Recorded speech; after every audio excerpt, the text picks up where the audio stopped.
Hello everybody and welcome back to another episode of Stay Home, Make Pasta. We've got a really interesting pasta for you today. I'm very excited to share. We're going to be doing a Corzetti alla Trapanese. So this is very different from stuff we've done before. I'll start out by showing you that I've rolled out a sfoglia here. It's kind of on the thicker side. This is, I would say, about maybe 9 Post-it notes thick on the Evan Funky scale. I rolled that out with my mozzarella. Again, use your pasta machine, get it down to about maybe the third to thinnest layer. That's what you want to be doing for this. So Corzetti are a pasta from Liguria, up in kind of western Italy. And what they are stamped pasta. So here's a Corzetti stamp. What we're actually going to do is take the sfoglia, stamp out rounds with our stamp, and then press the stamp into the pasta so we get a shape on either side. So here's a fleur-de-lis, there's a nice flower. These are all from Fonte's in the Italian market. Support your local pasta shops and your local restaurants. So that's the stamp we're going to make, and those create little rounds that will cook as pasta, and then we're going to serve them with a topping that's not traditional. So traditionally, a marjoram pesto is what you'd see on this type of pasta in Liguria, highlighting olive oil and the fresh herbs and pine nuts. But we're going to be doing a Sicilian condimento, which certainly isn't traditional, but there also really isn't a fully traditional condimento that goes with Corzetti. So we're mixing it up. We're doing some pasta from the north, a condimento from the south, but I think it's a great time to experiment. I think they're going to work together well. The pesto alla Trapanese is not a pesto that's taken off like Genovese pesto has, which is basil, pine nuts, parmigiano, and olive oil. But it is a wonderful pesto in and of itself. There's basil in there, but it's a lot of tomato, almonds, and we have some beautiful Sicilian almonds that I'm going to show you, garlic.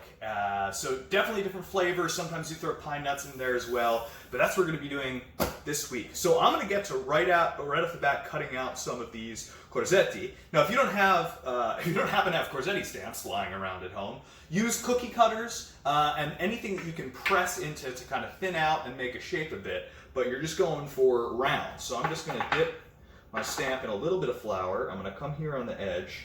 I'm going to push down and twist a little bit. And again, this is a little thicker because we want to be able to get an imprint on both sides. So it's got to be thicker. So once I've pressed out that shape, I'm going to put it right on top of my stamp right there. I'm going to do the fleur-de-lis first, give that a little flour just so we don't have any sticking. And I'm going to come and I'm going to press right into it pretty hard. Pretty hard. And I'm going to pull that off. And then right there, we have a gorgeous I'm going to come up close. A gorgeous fleur-de-lis pasta with that kind of maze pattern on the back. So let's do one more here. So again, it's a little thicker.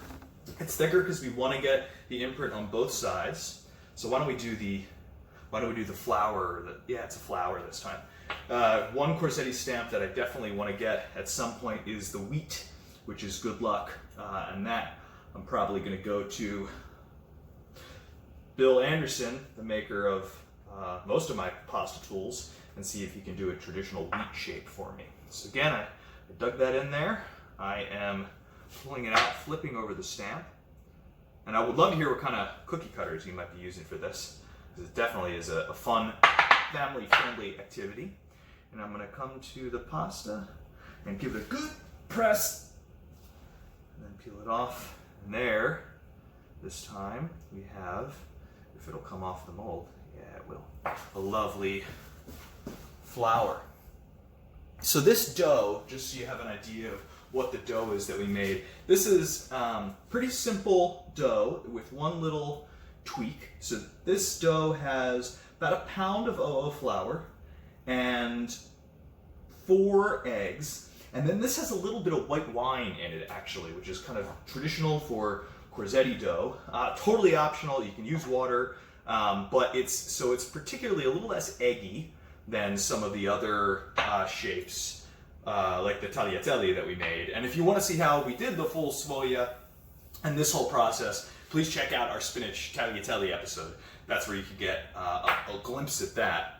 So it's about a pound of flour, 4 eggs, a little bit of white wine or water, just to add a little more moisture, and that's it. We rolled it out, as I said, pretty thick, because we want this to be somewhat substantial as we get both sides of this beautiful Corzetti stamp imprint on it.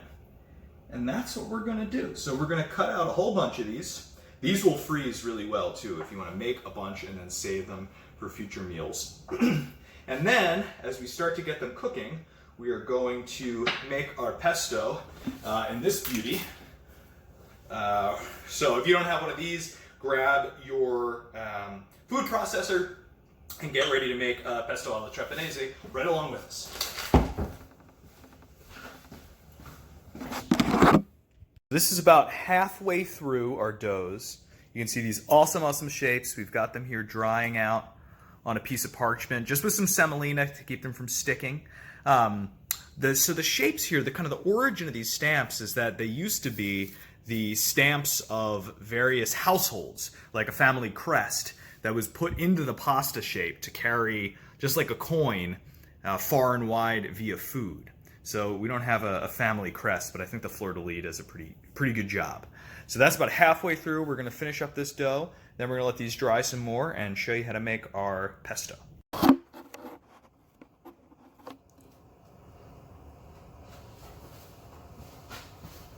All right, it's pesto time. So I've got out my mortar and pestle. This is a beautiful marble, Carrara marble mortar that I got with this olive wood pestle, because this is what I spend on. Beautiful tools. And I love using it, I love putting it into use, and making this pesto is going to be a great time. So what we're doing is a pesto alla Trapanese. It's very different from your, well, not very different, but it's different from the traditional Genovese pesto that folks are used to. There's still basil involved, and we have some wonderful fresh basil. This is the time to break out your good olive oil. This is from an olive oil, definitely not a vineyard, olive oil orchard in Umbria.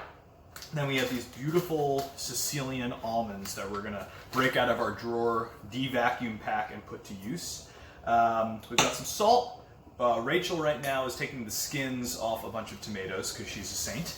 And we have some garlic. And with the garlic, so one thing I want to show you about garlic, it's quite a misnomer that Italian food has a ton of garlic in it. It really doesn't. Garlic is often added whole and then removed just to add flavoring. And one of the key pieces of garlic that in the States we don't really take into consideration is the stem that kind of runs through older garlics. You see this stem right there? That's the bit that runs through the middle and connects to the top. And it's the green bit that grows out when it gets really old. That is kind of acrid and bitter. So we actually want to remove that stem in full from the garlic. So I'm just going to add a little over half a clove here. This is a pesto that calls for a significant amount of garlic. I like a ton of garlic. It'll make Rachel totally sick, so we're not going to use a ton of garlic. It'll make your average person who doesn't have a stomach like mine pretty sick, so I'd recommend against it. So I'm going to start with my garlic in here. I'm going to add my nuts. How much? That's like, yeah, we're using all of them. That is like, I would say, a handful. A good handful of almonds. If you don't have Sicilian almonds, which, again, I doubt most people will, you can just use regular almonds, but make sure they're peeled. Try to get them without the brown peel on them. So what I'm going to do here, and what you can do in your food processor, is just mash up the almonds and the garlic. I'll start by this kind of banging motion, but eventually I'm going to move to a twirling here. And what this does, what makes it different from a food processor, and why it's fun to use and a wonderful, wonderful tool, is that it blends and bruises rather than cuts. So when you cut something like basil, which we're going to add in here, it draws out the essential oils from the basil, and it does that without just slicing through the leaves and causing browning, but really draws out every bit of oil in the basil, every bit of oil in the garlic, which leads to a much more flavorful pesto. Again, totally unnecessary. Your food processor is going to do a great job, but this is a fun thing to use. So I've got the nuts crushed up pretty nicely, and I'm gonna want this to be relatively fine. I want some chunks in there, but the garlic I definitely want really well ground up. And the nuts I want into somewhat of a paste as well. I think you can see kind of how that's coming together in there. It's kind of like a meal, I would say, an almond meal. And I think I mentioned you can add, you're able to add pine nuts to this as well, and that's still perfectly traditional in Trapani, which is in western Sicily, where the salt comes from. And that's where this recipe comes from. Again, not traditional to do this with Corzetti, but I think it's going to be awesome. So now that we have the nuts kind of mashed up, and they had salt on them, so I'm not going to add a lot of salt until I taste things at the end. Now we're going to add our basil. And the basil, like I said, we're going to grind it around, draw it immediately, you can smell, it's incredible. The smell of that basil, that anisey kind of quality to the basil, mixing with the nuts. So that's getting bruised and mashed, but not cut. And that's forcing the oils to mix with the oils of the garlic and of the almonds and creating a beautiful, beautiful thing. So I'm doing that now. The order is, I'm sure there's a correct order and I'm not paying attention enough to note what it is, but it's still gonna be awesome. So we've got that in there, grinding up, using the sides of the mortar in order to really give it a good grind. And then I'm gonna add to this those tomatoes that Rachel very kindly peeled. So let's grab those. So this is just a collection. You can use any type of tomato. It's a collection of beautiful multicolored cherry tomatoes, grape tomatoes that I'm going to add in here with their juices. I would say that's about maybe a cup and a half, something along those lines. So we're going to add that in there, and again, make sure to open up everything. I'm just going to, so it doesn't squirt everywhere, I'm going to give it a good mash.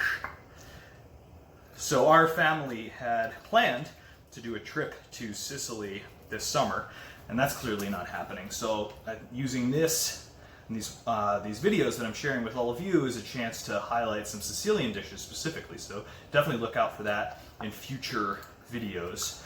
This is one example of it. I'm trying to find some local purveyors who carry Sicilian products, trying to support things all along the food chain, or the product chain as it were. And this is letting off an incredible, incredible aroma. Yeah, that's really, really wonderful. So you can see it's kind of soupy, very different from your pesto Genovese, but really fantastic. And to this, once I get the tomatoes mashed up a bit more, I'm going to add in my olive oil, and then a taste for salt. And with all these dishes, salt is to taste.